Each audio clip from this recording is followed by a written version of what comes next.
There are three versions of 3 in a row or 4 in a row.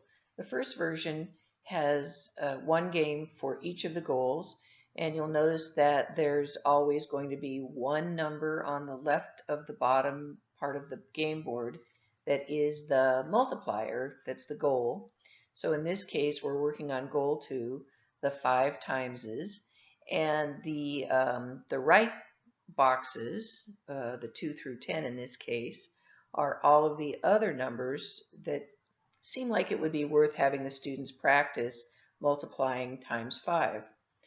So the way this game works is that one marker, whether it's a paper clip or a disc or whatever you want to use, a scrap of paper, is going to stay on the 5 the whole game, because they're always going to be multiplying 5 times some other number.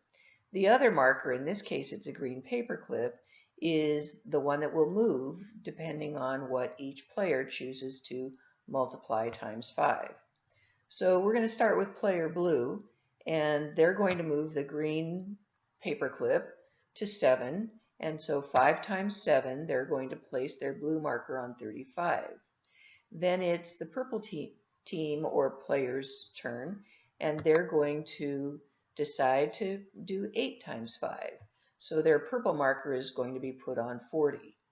Then it's blue's turn again. They decide to do 5 times 6, because remember, they're trying to get 3 in a row.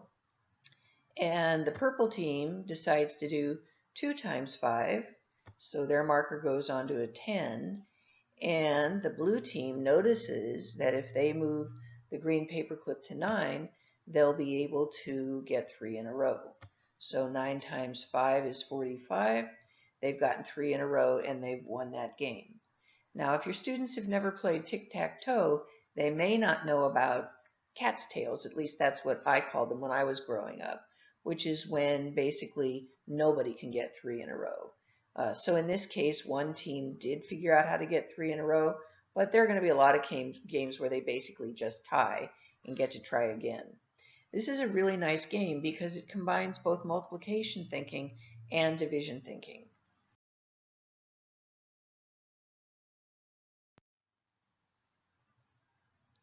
The second version of the game is a 4 in a row version, and it is available after each 2 or 3 goals when it's appropriate to do a cumulative review.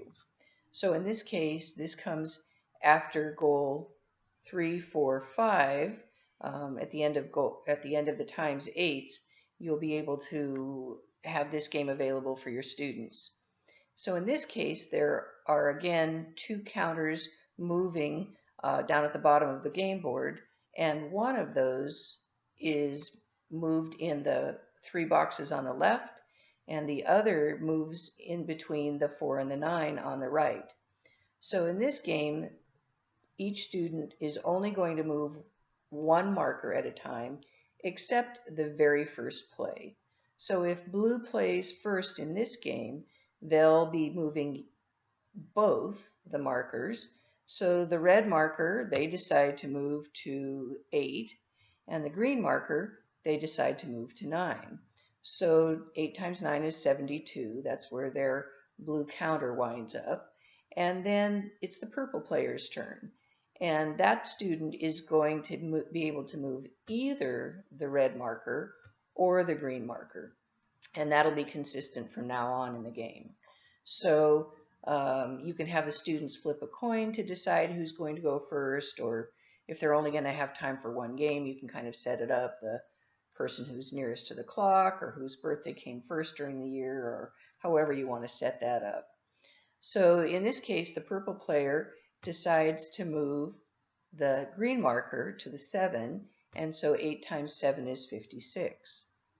Now it's blue's turn again, and they decide to move to the 5, so 8 times 5 is 40. Purple decides to move the red marker to the 2, and so 2 times 5 is 10. Now at this point, the students are really thinking about what are the different possible 4 in a rows they can get. They can either go vertical, and there are 4 different vertical options, Or they can do a horizontal 4 in a row, and there are 4 of those. Or they can do a diagonal 4 in a row, and there are 2 of those possibilities.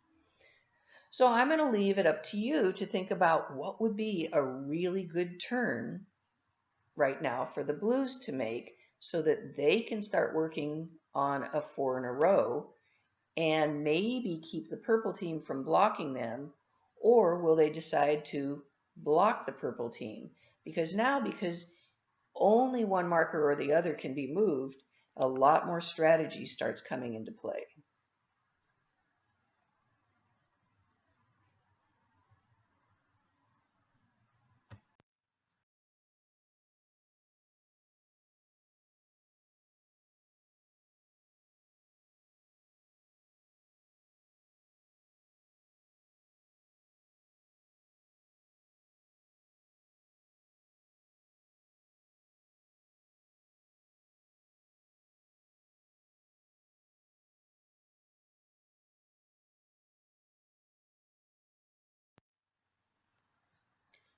When your students finish goal 8, they'll be ready for the last 2 of these 4 in a row games.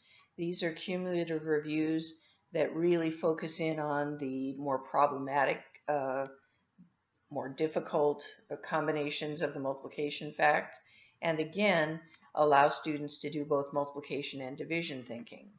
In this case, there are again still 2 markers down at the bottom of the game board, and again, the first player on the first turn gets to move both of them, but after that, each player will only be able to move one or the other.